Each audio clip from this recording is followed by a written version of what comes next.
Hollow cricketers చిలకలూరిపేటలో first కౌంటీలో local boy Akhil గెలిచాడు. మరి సెకండ్ కౌంటీ ఎవరు గెలుస్తారో చూసేద్దాం పదండి. Same county 567 Akhil versus Surendra. ఎవరు గెలుస్తారు? సురేంద్ర గెలుతాడు సరదాగా. సురేంద్ర గెలుస్తాడో అఖిల్ గెలుస్తాడో చూద్దాం. ఫస్ట్ బంతే గాల్లో కొట్టాడు లెగ్ స్టంప్ మీదుగా, ఫస్ట్ వికెట్ గోన్. తర్వాత బంతి కవర్స్ మీదుగా సింగిల్. ఈసారి స్లాట్ బంతిని సింపుల్గా 6 కొట్టాడు.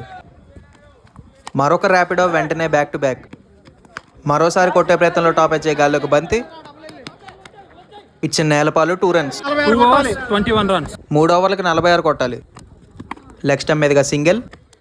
ఈసారి అదే లెగ్ స్టంప్ మీదుగా గాల్లోకి బంతి 2 wickets gonna.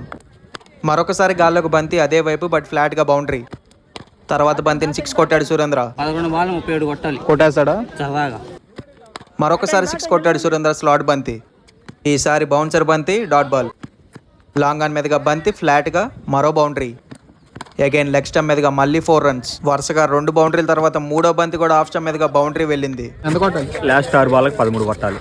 6 balls 13 runs to win. చక్కటి బంతి సింగిల్ మాత్రమే. 5 బంతుల్లో 12 పరుగులు కొట్టాలంటే పడింది పెద్ద Rapido. 4 balls 6 runs to win. Out side edge వెనక్కి 1 పరుగు. 3 balls కి 5 రన్స్ కొట్టాలంటే లెగ్ స్టంప్ మీదుగా 2 పరుగులు తీసుకున్నారు. 2 balls కి 3 రన్స్ కొట్టాలంటే లెగ్ స్టంప్ మీదుగా మళ్ళీ 2 పరుగులు వచ్చాయి. ఒక్క బంతికి 1 పరుగు కొట్టాలంటే ఆఫ్ స్టంప్ మీదుగా సింగిల్ తీశాడు. Second county match won by Gopanapalem Surendra. It's revenge match, revenge completed. Congratulations. Do follow and subscribe county cricket 99.